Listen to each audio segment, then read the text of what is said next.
Great herds of bison once roamed across North America. Their territory stretched from Washington to Pennsylvania and the Northwest Territories of Canada to northern Mexico. At their peak, an estimated 60 million American bison were thriving, but within the span of a few hundred years, social, economic, and political decisions nearly drove them to extinction. As wild bison numbers declined, both Native American communities and private ranchers established captive herds that would prove critical to bison conservation. And Yellowstone National Park contained the only remaining wild herd of 23 bison. The conservation of wild bison became an important part of Yellowstone's mission and history.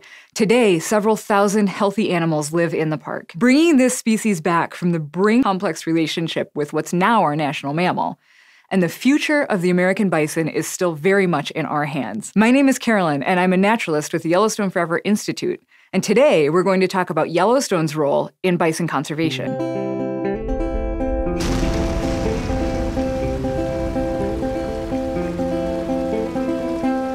Just so we're all on the same page, the star of this video is the American bison, whose scientific name is bisonbison. There's even a subspecies called bisonbison. I kid you not. I want to drive the bison point home because over the years, this animal has colloquially become known as the buffalo. So you may know it by that name instead. The Lamar Buffalo Ranch in Yellowstone even contributes to this linguistic confusion. True buffalo are a genetically distinct group of bovines, though, so for scientific precision, I'll be using the term bison throughout this video. The tens of millions of bison that roamed the plains and woodlands of North America were surely majestic. They were well adapted to their environment because they grazed on a variety of grasses, could survive harsh winters, and reproduced relatively quickly. Female bison are sexually mature at about 2 or 3 years old and can give birth to one calf every year in ideal conditions. That can lead to some big herds. More than that, bison were and are culturally important to Native American peoples that lived here. These nations survived by hunting game, and bison were big animals that provided plenty of resources. Their hides could be used to make clothes, their bones and horns could be carved into tools, their fat could be used for cooking, and their meat, of course, was an important food source. Historically, Native American peoples didn't have a significant impact on bison populations, in part because they tried not to overhunt. Everything was relatively balanced until European Americans came along. They brought industrialization, weapons, and political decisions that seriously affected anyone and anything living on the land they wanted. The influx of European American settlers led bison populations to become extirpated or locally extinct in certain areas. By the early 1800s, American bison were gone from Midwestern states like Ohio, Indiana, and Kentucky. As transcontinental railroad construction picked up in the 1860s, those workers had to eat, and bison meat made for a convenient meal. Trappers were also interested in bison for economic reasons. Beaver populations were gradually being depleted, but the demand for pelts and leather goods only grew. Bison were abundant, had big hides, and were pretty easy pickings. These factors led to a dent in the bison population, around a couple 100,000 deaths per year. Now, that sounds like a lot, but when there were tens of millions of bison, it wasn't too significant, at least for a couple years. By the time the 1870s rolled around and the Transcontinental Railroad was established, things took a turn for the worse. This was basically the final nail in the American bison's coffin. A huge part of the problem was the skyrocketing commercial interest in bison hides. The proliferation of commercial tanning meant that companies wanted more animal hides to turn into leather, and bison hides fetched a good price. Even some Native American nations, such as the Mandan, were incentivized to hunt lots of bison for their pelts because of the high demand of European American markets. Not only that, but bison bones were hot commodities too.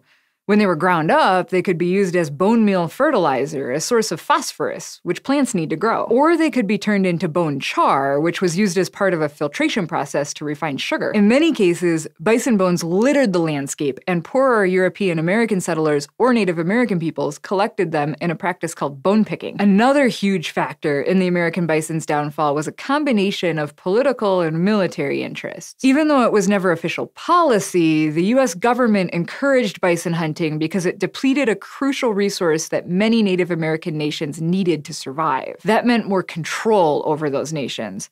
And the US government wanted control to end the so-called Indian Wars and claim victory. At the time, there was a consistent military presence that aimed to suppress Native Americans by fighting battles against them and also slaughtering bison. But the bulk of the hunting came from those private groups, like hunters interested in making a quick buck from bison hides. There were also many wealthy European American people traveling west and hunting bison for sport, not even using the bodies. Ultimately, from around 1872 to 1874, an estimated average of 5,000 bison were killed each day, decimating the population by millions every year. The Indian Wars ended, and in the process, Native American nations lost a significant amount of autonomy. As they were sequestered to reservations, they retained sovereignty but lost land as well as cultural relationships to the environment and between nations. And many Native American peoples were forced to depend on European American traders or the US government for food and supplies. By 1884, a meager 325 wild bison were estimated to be left in the United States, including around 25 in Yellowstone National Park. And around that time, our understanding of the value of bison was really beginning to shift. Understandably, many Native American communities were some of the first to try to counteract this huge overhunting problem. For instance, in the 1870s, there was a Pend Oreille man named Walking Coyote, also known as Samuel Wells. He captured 4 bison calves from the northern herd, the group of bison in the Great Plains north of the new railroads. Several years later, when the herd numbered 13 animals, he sold them to 2 other Native American ranchers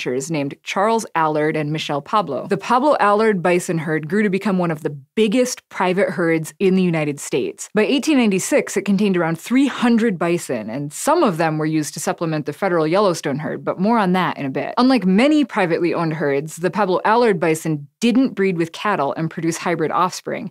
That's important to conservationists, who are often trying to preserve the wild species' genetic information. Meanwhile, a few other private ranchers were building up herds of their own, which helped prevent bison from going totally extinct. And scientists were paying attention too.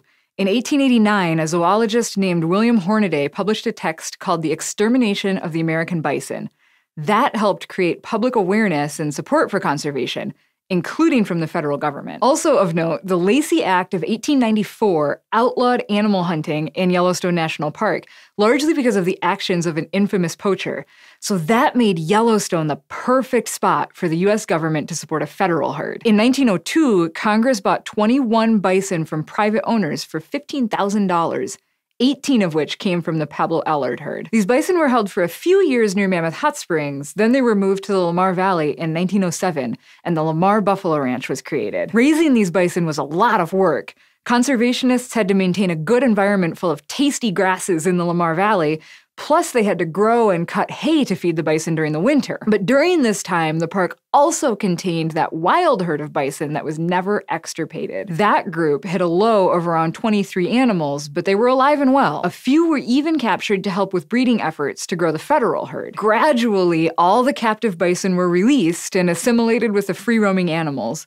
As one big happy herd, they continued repopulating. By 1954, there were roughly 1,300 of these bison, which genetically reflected the wild bison that once roamed across the country. It's not a ton of animals, but it's a lot compared to how eradicated the population was less than a century previously. And over the last decade or so, the Yellowstone bison herd has averaged around 4,500 animals. Bison conservation has come a long way, but it still faces many challenges. As of 2008 estimates, there are around 20,500 bison in 62 public conservation herds across the United States and Canada, but those herds span just a tiny fraction of their historic range. Only about 8,000 of those bison, at least half of which are in Yellowstone, are allowed to freely roam across wide landscapes. To support more bison conservation efforts like these, we'd need to restore the Great Plains to make them a hospitable place to roam again, much like the work done in the Lamar Valley in the early 1900s. We'll never be back to 60 million bison, but bringing the American bison back from the brink of almost certain extinction is a pretty big win. Thanks to the National Bison Legacy Act in 2016, the American bison is now the national mammal of the United States. And the Yellowstone bison herd is so successful that it's considered to be a foundation herd. In other words, as this herd grows, the hope is that they may supplement other federal herds. Bison are an ecologically and culturally significant mammal. They once were something to hunt, tame, or use as a tool in economic or political endeavors, but now we value bison enough to protect them. And restoring their numbers also means restoring the wilderness of this continent that we once actively suppressed. Thanks for watching this episode of Discover Yellowstone. If you want to learn more about our programs and how you can support the amazing world of Yellowstone National Park, visit us at yellowstone.org. And when you come to Yellowstone, you should consider taking one of our field seminars, which are based at the historic Lamar Buffalo Ranch. Through them, you can learn more about bison and many other amazing wildlife species.